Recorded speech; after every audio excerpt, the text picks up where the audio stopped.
함께 하나님 말씀 봉독하겠습니다. 오늘 이사야 40장 27절부터 31절까지. 야곱아 시작. 야곱아 어찌하여 네가 말하며 이스라엘아 네가 이르기를 내 길은 여호와께 숨겨졌으며 내 송사는 내 하나님에게서 벗어난다 하느냐. 너는 알지 못하였느냐 듣지 못하였느냐. 영원하신 하나님 여호와 땅끝까지 창조하신 이는 피곤하지 않으시며 곤비하지 않으시며 명철이 한이 없으시며 피곤한 자에게는 능력을 주시며 무능한 자에게는 힘을 더하시나니 소년이라도 피곤하며 곤비하며 장정이라도 넘어지며 쓰러지되 오직 여호와를 앙망하는 자는 새 힘을 얻으리니 독수리가 날개치며 올라감 같을 것이요 가름박질하여도 곤비하지 아니하겠고 걸어가도 피곤하지 아니하리로다. 아멘. 인사를 나누겠습니다. 하나님의 축복 많이 받으시기 바랍니다. 하나님의 축복 많이 받으시기 한 번 더 하세요. 한 번. 하나님의 축복을 많이 받으시길 바랍니다. 많이 받으세요.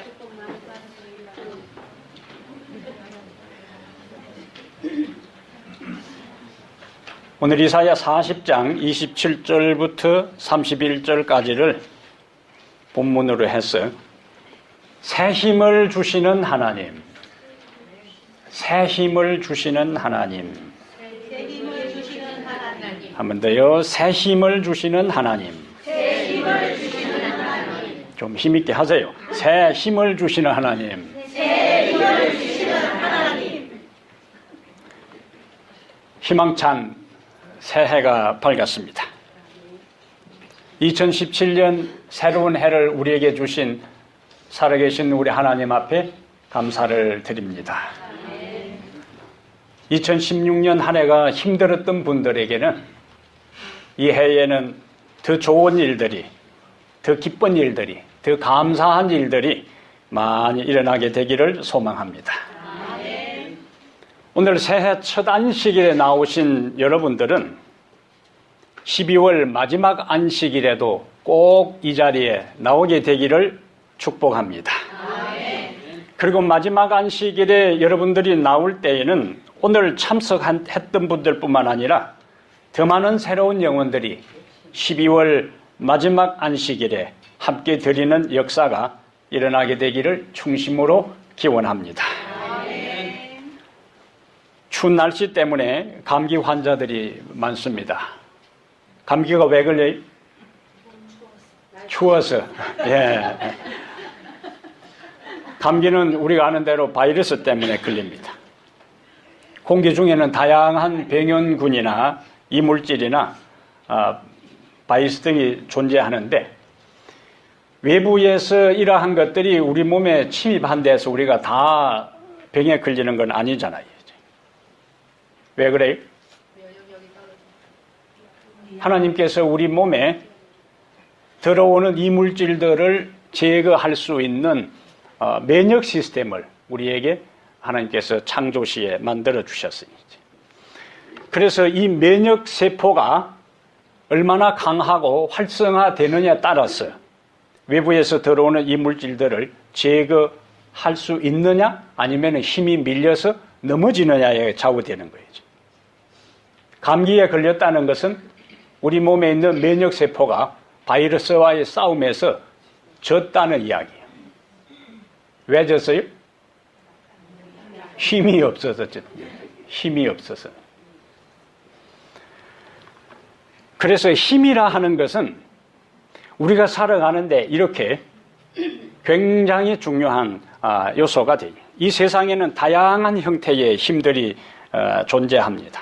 우리가 보통 힘을 어떤 일을 해낼 수 있는 능력이라 그렇게 하는데 우리가 사용하는 동사 가운데 힘내다, 또 힘들이다, 힘쓰다, 힘주다, 어떤 경우에는 이제 형용사적 표현으로는 힘들다, 힘없다, 또 다른 좀 긍정적으로는 힘차다.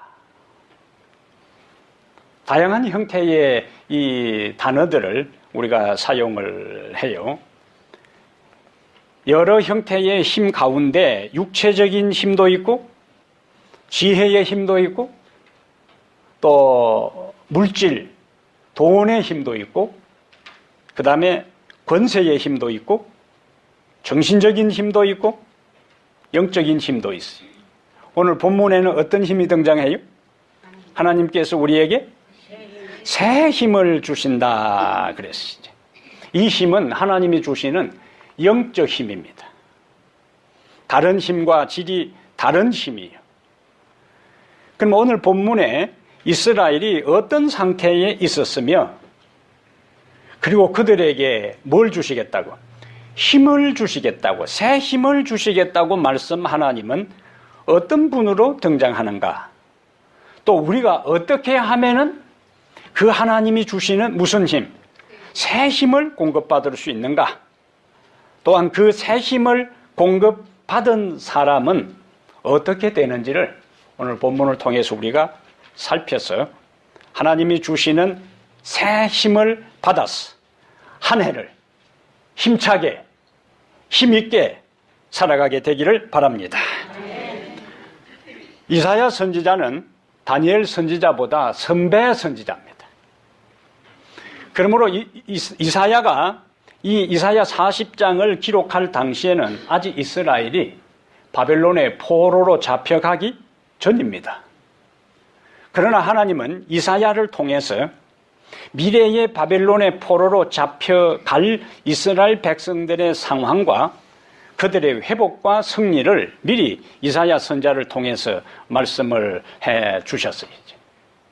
오늘 본문의 장면들은 27절부터 나오는 장면은 바벨론에 끌려가서 포로 생활을 하는 그들이 너무나 힘든 삶을 살았기 때문에 곧 우리의 고생이 끝날 것이다. 머지않아 우리의 수고가 그칠 것이다. 그러면 우리는 고국으로 돌아가서 다시 우리의 농토를 가꾸고 우리의 집을 재건하고 파괴된 우리의 영적 공동체를 다시 수립해서 하나님의 백성으로 살아갈 것이라는 희망을 그들이 가지고 있었어요. 그 날이 속히 올 것이라고 생각하고 있었습니다. 근데 기다려도 그 일이 당장에 일어나지 아니할 때에 언제 그것이 이루어질지에 대한 기약이 없을 때에 그들의 반응이 27절이에요. 27절에 보니까 야곱아 어찌하여 네가 말하며 이스라엘아 네가 이르기를 두 가지를 이야기하죠. 내 길은 여호와께 숨겨졌으며 내 송사, 내 억울한 일은 내 하나님이 알아주지도 않는다. 내 하나님에게서 벗어났다 하느냐. 그들이 그동안에는 고난을 견딜 수 있는 힘이 있었어요. 포로 생활을 버틸 수 있는 힘이 있었어요. 하나님의 구원과 자유를 기다리는 힘이 있었어요. 그런데 지금의 27절의 이야기는 그들이 그 순간 그 힘을 상실한 거예요. 하나님의 구원을 기다리는 힘, 하나님의 역사를 기다리는 믿음을 상실하는 순간에 그들은 주저앉아버리고 만 거예요. 그리고 그들은 포기한 겁니다. 하나님을 의지하는 힘과 하나님을 바라보는 힘과 하나님을 기다리는 힘을 상실하는 순간부터 하나님과의 관계에 문제가 생기는 거예요. 그때부터 그들은 불평하기 시작합니다. 불만을 표출하기 시작하는 거예요. 그리고 하나님을 향하여 원망하기 시작합니다. 사실 그들이 포로로 잡혀온 것은 하나님 편에서 문제가 있었던 것이 아니고 그들이 불순종했기 때문에 그래요. 그들이 우상숭배했기 때문에 그래요. 그들이 목이 곱고 이마가 굽고 빗나갔기 때문에 하나님께서 그들을 훈련시키고 깨우치기 위해서 바벨론으로 포로로 잡혀가게 하신 것입니다. 그들은 자기들이 왜 이와 같은 어려운 가운데 있는지에 대한 근본을 생각하지 않고 어려움 자체와 고난 자체와 시련 자체만을 생각하고 하나님을 향해서 불평하고 원망하고 또 불만을 쏟아내기 시작한 거예요. 왜 이런 현상이 생긴다고요? 하나님을 의지하는 힘을, 믿음의 영역을 상실했을 때에 이와 같은 현상에 그들이 빠지게 됩니다. 그런데 우리가 기억할 것은 하나님의 시간표와 인간의 시간표가 항상 동일한 것이 아니다. 인간이 기대하는 시간표와 하나님의 시간표가 다를 때가 많습니다. 그것을 우리가 요한복음 11장에서 나사로가 병들었을 때에 두 자매는, 두 여동생은 어떻게 생각했어요? 자기 오빠가 죽기 전에 예수님이 오셔서 그들이 기대한 시간표는, 그들이 설정한 시간표는 자기 오빠가 죽기 전에 예수님이 오셔서 자기 오빠를 회복시켜 줄 것을 생각했어요. 그것이 인간이 기대하는 시간표입니다. 그런데 예수님은 나사로가 병들어서 곧 죽게 되었다는 소식을 들은 다음에 바로 가지 않았어요. 오히려 더 머물면서 나중에 죽었다는 소식을 듣고 출발했어요. 그러니까 두 여동생 입장에서 어떻게 됐을까요? 원망스러운 거죠. 그들이 기대한 시간표는 오빠가 죽기 전에 와서 살려줘야 되는데 죽고 난 다음에 뭐하러 오느냐 그거죠. 그래서 이 두 여동생이 삐져가지고는 예수님에 가서 불평을 토로하는 장면이 나옵니다. 인간이 기대하는 시간표와 하나님의 시간표는 다르다. 완전히 포기하고 살아날 가망성과 희망이 전혀 없는 그때에 예수님은 썩어서 사망의 냄새가 진동하는 그 현장에 나타나서 나사로를 살리셨어요. 그래서 우리가 기대하는 대로 인간의 시간표대로 하나님이 움직여지지 아니한다고 해서 불평하지 말게 되기를 바랍니다. 하나님은 내 삶에 무관심하고 하나님은 내 삶에 개입하지 아니하고 방치하고 계신다고 결론을 내리지 말고 하나님의 시간표와 인간의 시간표가 다르기 때문에 하나님의 시간표가 되면 반드시 오셔서 내 삶의 모든 어려운 문제를 해결해 주실 것이라는 믿음의 힘을 마지막 순간까지 가지고 견디고 이기게 되기를 바랍니다. 28절에 하나님에 대한 소개를 이사야가 이렇게 하고 있어요. 너는 알지 못하였느냐? 듣지 못하였느냐? 그러면서 하나님의 특성을 이렇게 첫 번째는 어떤 하나님이요? 영원하신 하나님 여호와. 첫 번째 우리에게 새 힘을 주실 하나님은 어떤 하나님이시라고요? 영원하신 하나님이시죠. 시편 90편 2절에 산이 생기기 전 땅과 세계도 주께서 조성하시기 전 곧 영원부터 영원까지 주는 하나님이시니다. 하나님 어떤 분이시다? 영원하신 분이시다. 근데 우리가 또 생각할 것은 하나님이 영원하시는 그것만 중요한 게 아니고 하나님은 영원하시면서 우리를 향한 사랑과 우리에 대한 관심과 우리에 대한 인자와 우리를 향한 자비하심도 그분의 존재가 영원한 것처럼 우리와의 관계와 태도에 있어서도 그것이 영원해야 의미가 있고 가치가 있는 것입니다.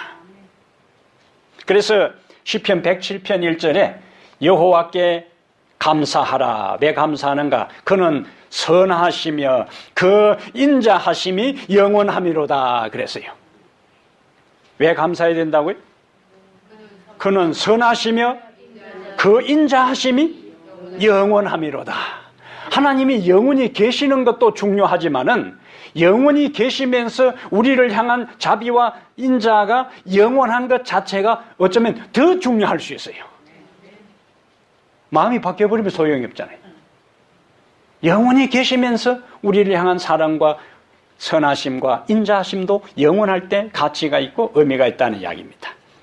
그래서 에레미야가 3장 22절에 여호와의 자비와 긍휼이 무궁하심으로 우리가 진멸되지 아니함이니이다. 예레미야의 애가에서 눈물의 노래에서 하나님의 자비와 긍휼이 무궁하지 아니했더라면 벌써 유다와 이스라엘은 다 멸망되고 말았을 거예요.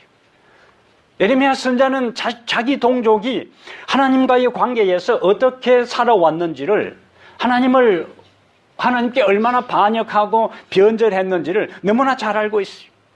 하나님의 자비와 긍휼이 무궁하지 아니했더라면 벌써 하나님 손 한 번 휘둘러 버리면 끝나는 겁니다.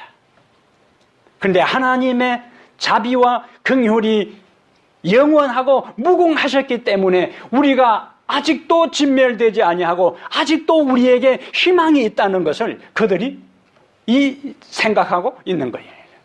예레미야의 메시지는 하나님이 영원하신 것처럼 하나님의 사랑과 자비와 긍휼도 무궁하시다. 이것이 우리에게 복음입니다. 복음.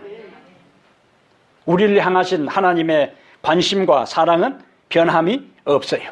사람의 관심, 사람의 사랑, 사람의 모든 관계는 영원할 수가 없어요. 그것은 단절될 수 있고 기분과 감정에 따라 자기의 현실적인 이익에 따라서 수시로 변하고 하루아침에 바뀌는 거죠. 하루에도 몇 번 바뀐다고요. 조석 변동이에요. 조삼모사라고 해요. 보통 우리 어른들이 우리 사람의 마음이 하루에도 12번 바뀐다고 해요. 사람의 감정은 절대로 믿을 것이 아닙니다. 어느 순간에 바뀔지 몰라요. 돌변합니다. 그래서 사람의 감정이 영원하지 않고 하루에도 12번 바뀌기 때문에 평생 우리가 얼마나 많은 감정의 변화가 있겠어요. 평생 바뀌지 않을 것처럼 보이고 항상 함께 있을 것처럼 보이고 여전히 사랑하고 좋은 관계를 유지할 것처럼 보여도 한순간에 바뀌는 인간이기 때문에 그러한 것 때문에 너무 실망하지 말게 되기를 바랍니다. 왜? 나도 그렇게 바뀌는 것처럼 다른 사람도 그렇게 바뀌니까 그렇게 받아들여야지. 나도 바뀌면서 다른 사람 바뀌는 것에 대해서 너무 섭섭하게 생각하지 말라는 거예요.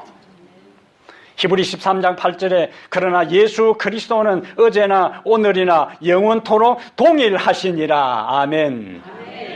예수 그리스도는 어제나 오늘이나 영원토록 동일한 것입니다. 그래서 우리가 이 세상을 살아갈 수 있는 힘이 있어요. 살아갈 수 있는 용기를 가질 수 있습니다. 여러분이나 저처럼 언제나 감정에 따라서 하루에도 12번씩 바뀌는 인간들만 이 땅에 산다면 희망이 없는 거예요. 그러나 변치 아니할 영원한 존재 예수 그리스도가 있기 때문에 변하는 세상, 변하는 인간의 삶 속에서도 변치 아니한 예수 그리스도를 바라보고 그분을 의지하고 그분을 붙잡고 살아갈 수 있는 축복의 사람들이 된 것에 대해 감사하게 되기를 바랍니다.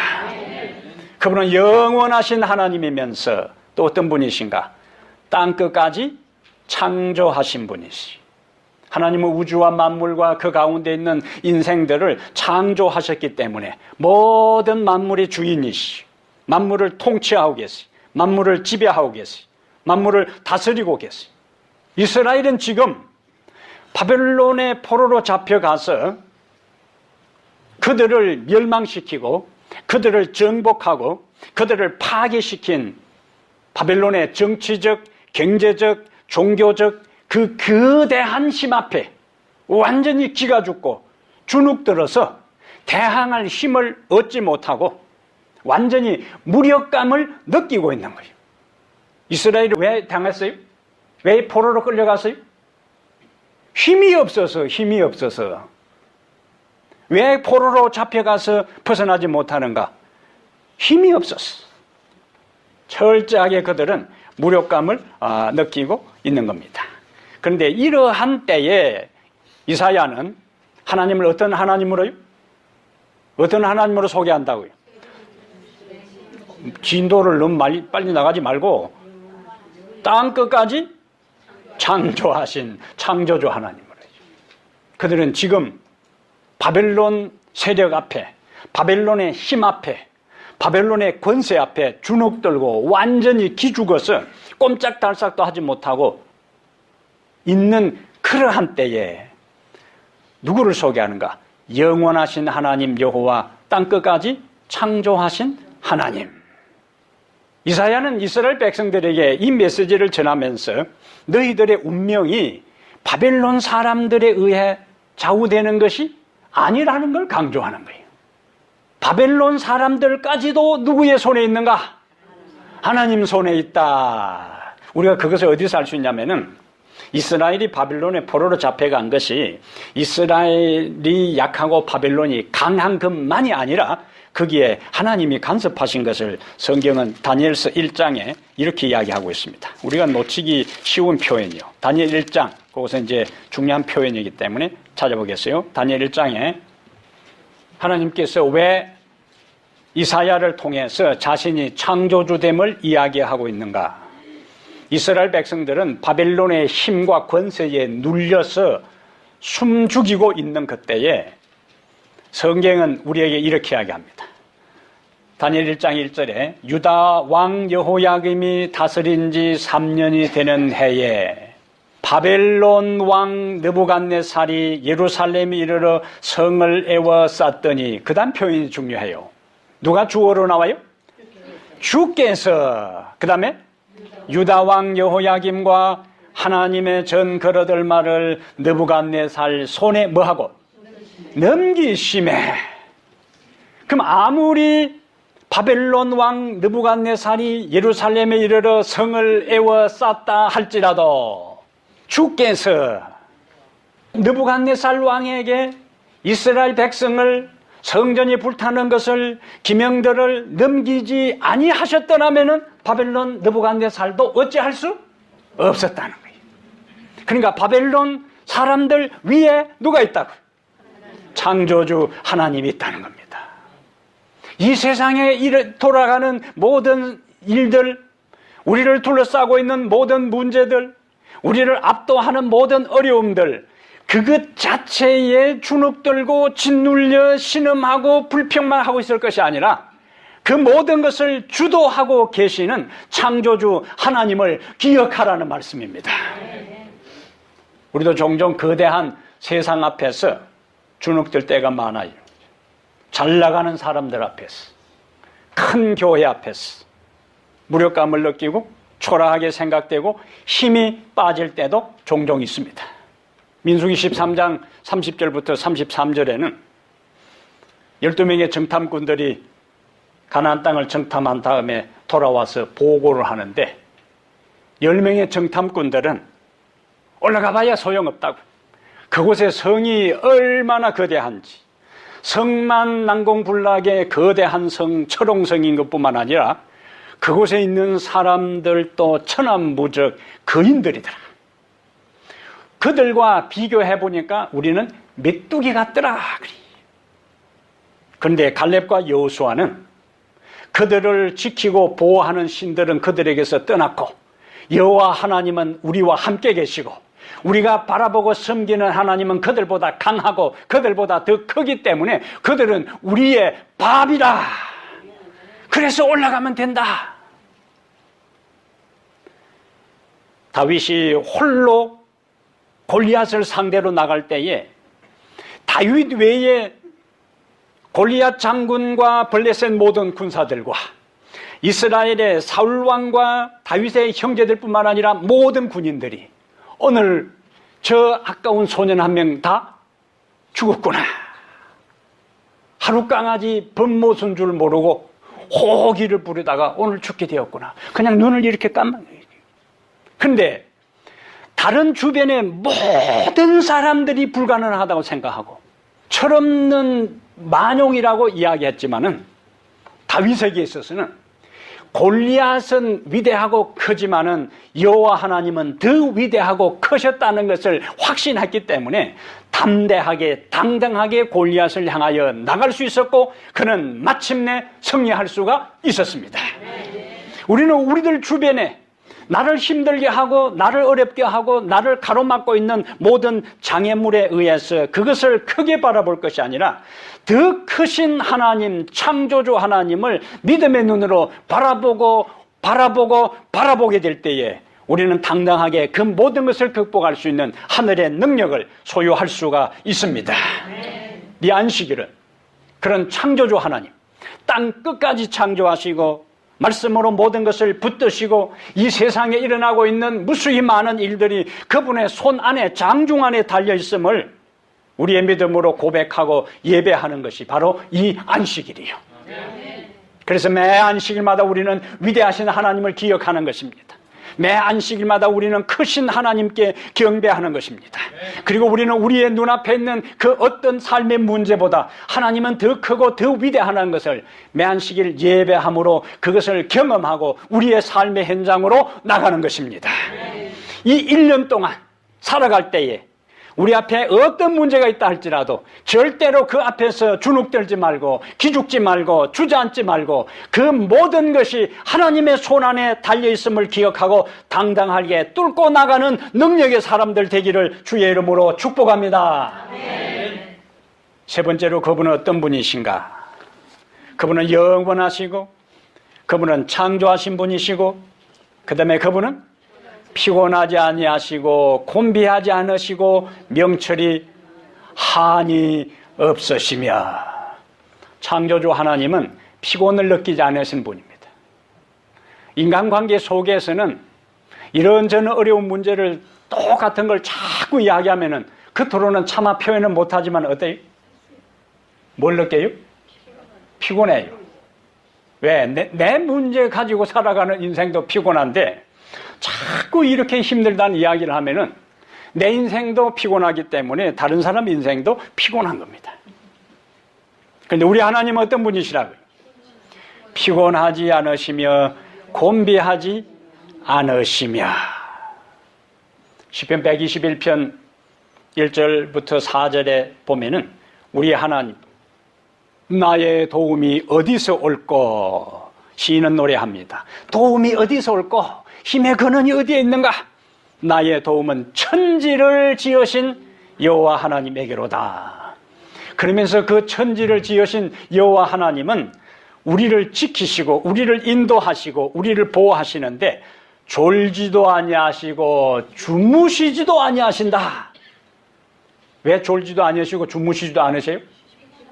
피곤하지 아니하시니까. 그분에게는 피곤이라는 것이 없습니다. 그래서 수고하고 무거운 짐진 자들아 다 내게로 오라 그렇게 했어요. 내가 너희를 쉬게 하리라. 그래서 그분은 너희 염려를 다 내게 맡기라고 말씀하시는 거예요. 그래서 그분은 시편 68편 19절에 날마다 우리의 짐을 져주시는 분이시라 말씀한 것입니다. 골라서 우리의 짐을 맡아주는 것이 아니고 이 세상에 사람들이 지고 있는 짐이 너무 벅차기 때문에 이거 좀 해결해 놓고 너는 다음 차례다 이렇게 하지 않고 동시다발적으로 아무리 골치 아프고 아무리 무겁고 아무리 어려운 문제라도 다 그분에게 가지고 갈 수가 있습니다. 그분은 무조건 그 짐을 그냥 받아 챙기고만 계시는 분이 아니라 명철이 한이 없으시기 때문에 우리의 삶의 국면에서 경험하고 겪고 해결할 수 없는 그 문제를 그분에게 다 맡기면 해결할 수 있는 지혜, 명철과 지혜를 우리에게 주시는 분이십니다. 그래서 야고보 1장 5절에 너희 중에 누구든지 지혜가 부족하거든 모든 사람에게 후히 주시고 꾸짖지 아니하시는 하나님께 구하라. 그리하면 주시리라고 말씀했어요. 막히고 막히고 부딪히고 부딪히는 가운데서도 주님은 최상이 되시며 최선이 되시며 최고의 길이 무엇인지를 아시면서 해결의 실마리를 우리에게 반드시 주실 분이기 때문에 답답한 현실만 바라보지 말고 모든 문제의 해답이신 예수께로 나아가게 되기를 바랍니다. 이렇게 할 때에 29절에 피곤한 자에게는 능력을 주시며 무능한 자에게는 힘을 주시며 소년이라도 피곤하며 곤비하며 장정이라도 넘어지며 쓰러지되 31절 여호와를 앙망하는 자는 새 힘을 얻으리니 여기 앙망한다 우르를 앙자에 바랄 망자예요. 우러러 바라보는 겁니다. 우러러 바라보는 거예요. 이것은 하나님을 전능자로 하나님을 창조자로 하나님을 만왕의 왕으로 믿고 높이고 의지하고 소망하고 신뢰하고 기다리는 것, 이것을 뭐라고 한다고요? 앙망한다. 시편 130편 5절에 나 곧 내 영혼이 여호와를 기다리며 앙망하며 내가 그 말씀을 바라는도다. 기다림이 중요하다는 거예요. 기다리지 못하면 문제가 생깁니다. 하나님께서 75살 된 아브라함에게 아들을 약속했어요. 아브라함이 기다리지 못하고 자기 방법으로 그 문제를 해결하고 벗어나려고 하다가 문제가 생긴 거예요. 기다림이 필요한 거예요. 이스라엘 백성들은 애굽에서 자유를 얻기 위해서 430년 동안 기다렸어요. 아브라함이 25년이나 기다렸을 때에 마침내 하나님은 약속한 아들을 그에게 주셨습니다.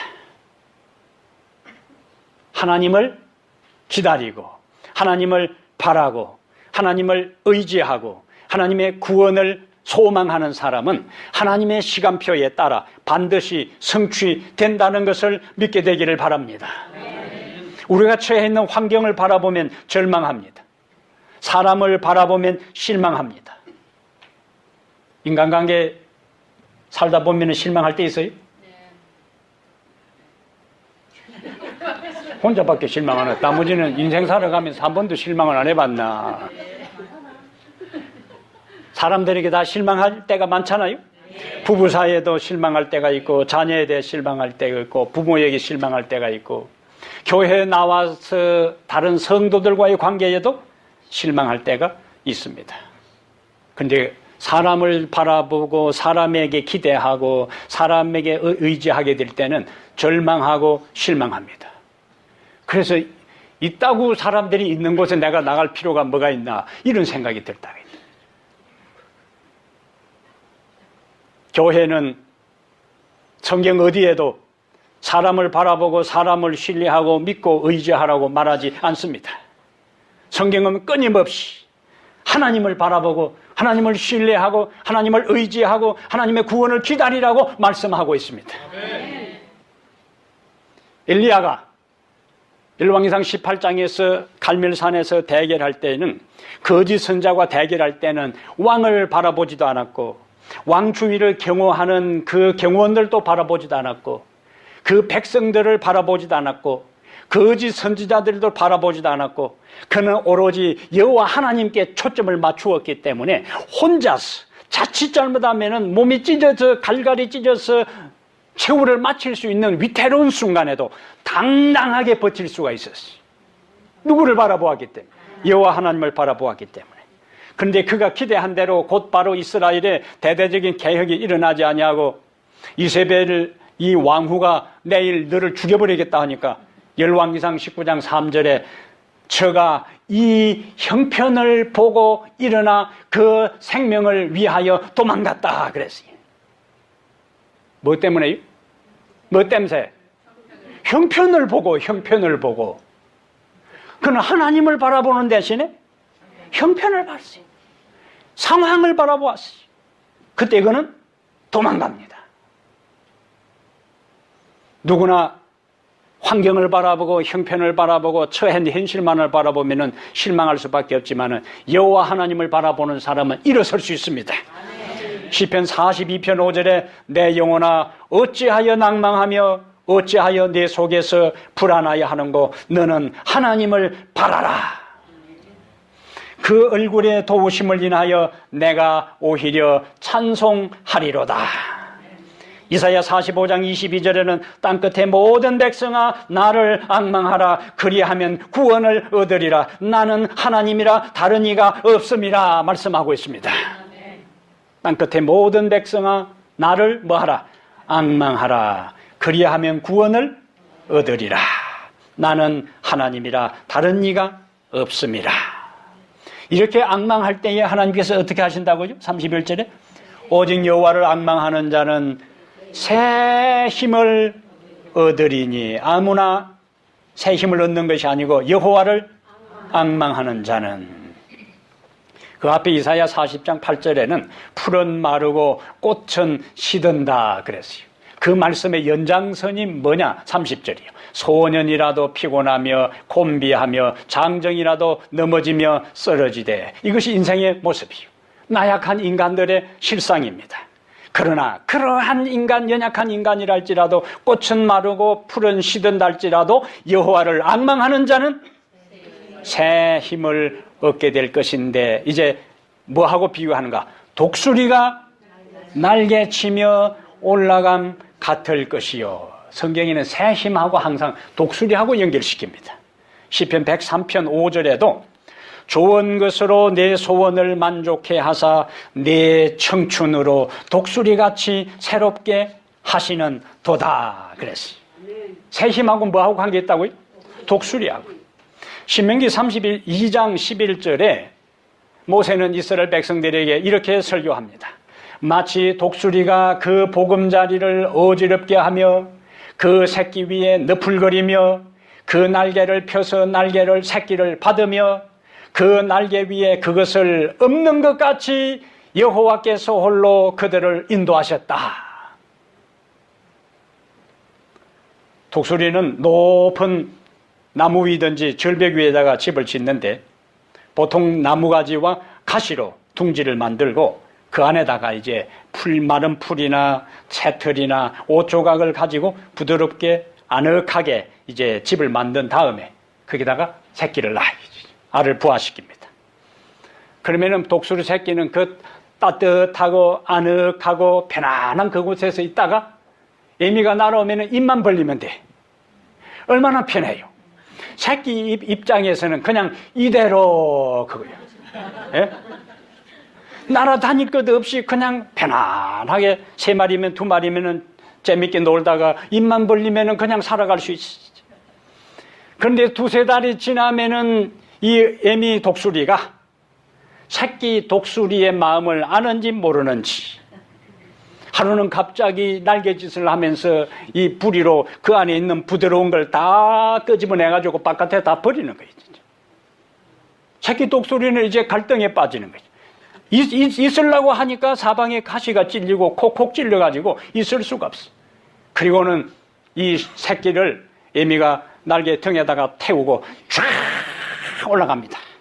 세상 구경시켜 주려고 올라간 것이 아니고 갑자기 몸을 흔들어서 새끼를 떨어뜨려 버리는 거예요. 그러면 새끼는 생전 날개짓을 안 해봤지만 살기 위해서 죽으라고 그 연약한 날개짓을 하게 될 때에 힘이 붙여서 땅바닥에 충돌하게 될 때 어미 독수리는 바로 따라 내려서 등에다가 탁 새끼를 받아가지고 또 올라가는 거예요. 그러면 이제 아이고 살았다 하는 순간에 또 잡아 흔드는 거예요. 반복해서 그 훈련을 혹독하게 시키는 겁니다. 독수리가 그냥 새의 왕이 되는 것이 아니에요. 그런 혹독한 훈련을 통해서 강한 독수리가 돼요. 다른 일반 조그만 이 잡새, 참새들은 태풍이 오면은 무서워가지고 얼씬거리지도 않지만은 독수리는 태풍이 오든 말든 쫙 그 태풍 한가운데서도 유유 날개짓을 하면서 하늘로 비상할 수가 있습니다. 혹독한 훈련을 통해서 강한 독수리가 된 거예요. 하나님께서 모세를 통해서 말씀한 것이 독수리가 보금자리를 어지럽혀 새끼를 너풀거리고 새끼를 받고 하는 그 훈련시킨 것처럼 이스라엘 하나님의 백성들을 그렇게 훈련시킨다는 거예요. 다윗을 그렇게 훈련시켰고 요셉을 그렇게 훈련시켰어. 필요한 때에 그들을 사용하셨어. 이렇게 혹독한 훈련을 거친 독수리는 시간당 120마일을 날아갈 수 있게 되고 공중 높이 2400피트까지 올라갈 수가 있게 되고 양을 발에 움켜쥐고 몇 마일까지 날아갈 수 있는 튼튼한 독수리로 거듭나게 되는 것입니다. 여호와를 앙망하는 자는 새 힘을 얻으리니 독수리가 날개치며 올라감 같을 것이요. 우리가 종종 비행기를 탈 때에 지상에서는 날씨가 흐리고 비가 오지만은 비행기가 정상 고도에 진입하게 되면은 그곳에서는 뭐예요? 햇빛이. 우리가 이 세상에 우리의 눈앞에 있는 현실만을 바라보게 되면은 비 오고 바람 불고 태풍 불고 어둡고 침침하고 절망적인 것처럼 보이지만은 하나님께서 우리를 반복해서 훈련시킨 것에 우리가 절겨 순종하고 따르게 될 때에 믿음의 날개를 저어서 비상에서 하늘로 오르게 될 때 우리의 눈앞에 밝은 또 다른 세상이 펼쳐진다는 사실을 믿게 되기를 바랍니다. 오직 여호와를 앙망하는 자는 새 힘을 얻으리니 건강하거나 병들거나 우리가 물질적으로 풍부하거나 결핍되거나 내 삶에 힘든 일이 있거나 없거나 한결같이 여호와 하나님을 앙망하게 되기를 바랍니다. 여호와를 의지하는 자는 새 힘을 얻게 된다고 말씀하셨기 때문에 그분을 의지하는 사람, 그분을 바라보는 사람, 그분을 기다리는 사람, 그분을 믿는 사람, 그분을 소망하는 사람, 하나님께서 우리에게 새 힘을 주실 것입니다. 어떤 어려움을 이라 할지라도 돌파할 수 있는 새 힘, 어떤 장애물이라도 정복할 수 있는 새 힘, 어떤 문제라도 풀 수 있는 새 힘, 그 권세와 그 권능을 우리에게 주실 것입니다.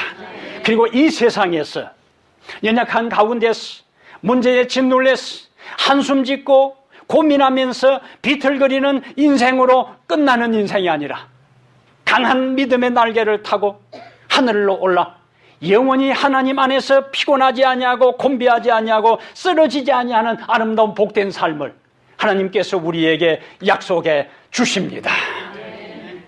새해 첫 안식일, 이 1년 동안 여러분의 각자의 삶을 살아갈 때 하나님께서 여호와를 바라보고 앙망하는 여러분에게 새 힘 주시기를 바랍니다. 새 능력 주시기를 바랍니다. 그리고 그 새 힘 의지하고 새 힘 붙잡고 절대로 넘어지지 아니하고 마침내 일어나서 끝까지 달리고 끝까지 완주해서 하나님 안에서 새 힘을 통하여 승리하는 하나님의 귀한 아들과 딸들 다 되시기를 주의 이름으로 축복합니다. 사랑의 하나님, 2017년 새해를 우리에게 주시니 감사합니다. 지난 한 해 우리를 인도하시고 우리를 지키시며 우리를 믿음 안에 있게 하시고 새로운 해를 출발할 때의 새해 첫 안식일 하나님 앞에 나와 우리의 마음을 바치며 우리의 삶을 전적으로 헌신할 수 있도록 부르신 주님의 은총을 감사합니다. 아버지, 연약한 우리들이, 실수 많은 우리들이 주의 능력을 의지할 때에 새 힘을 주신다고 했사오니 오늘 이 자리 사랑하는 주의 성도들 손에 손을 마주잡고 아버지 앞에 겸손하게 섰사오니 우리 모두에게 새 힘을 허락하여 주시옵소서. 우리의 바라보는 삶의 방향이, 우리의 걸어가는 인생길이, 우리의 가슴 속에 있는 소망과 꿈이 주님의 뜻 안에서 이루어지게 하시고 주님이 원하는 그 길을 걸어가게 하여 주시옵소서. 손에 손을 잡았습니다. 아버지 하나님, 이 손이 하늘을 향하여 걸어갈 때에 놓치지 않도록 도와주시고 서로가 연약할 때에 붙잡아 주게 하시며 넘어질 때에 일으켜 세워주는 손이 되게 하시고 우리의 마음에 상처가 있고 우리의 마음에 아픔이 있을 때에 그것을 쓰다듬어주는 주님의 사랑의 손이 되게 하여 주시옵소서. 우리의 실수와 허물이 많다 할지라도 형제의 허물과 실수를 끄집어내는 대신에 그것을 감싸고 보듬어 줄 수 있는 저희들 모두가 되게 해 주옵소서. 그리하여 하나님, 2017년 우리 타코마 교회에 속해 있는 성도 한 사람 한 사람이 교회에 나와서 성도들 얼굴을 바라보고 손을 맞잡고 인사할 때마다 가슴 속에 따스함을 느끼도록 도와주시옵소서. 인생길에 지쳐도 성도를 바라볼 때에 힘을 얻도록 도와주시고 인생길에 갈증나고 힘이 여러 가지 어려움으로 고달파도 교회 와서 하나님을 만나고 성도를 만날 때에 용기를 얻도록 도와주시옵소서. 주께서 우리 모두에게 주신 은혜를 감사하고 2017년 새해 새 힘을 주실 것을 믿사옵고 우리 주 예수 그리스도 거룩하신 이름으로 간절히 축복합니다. 아멘.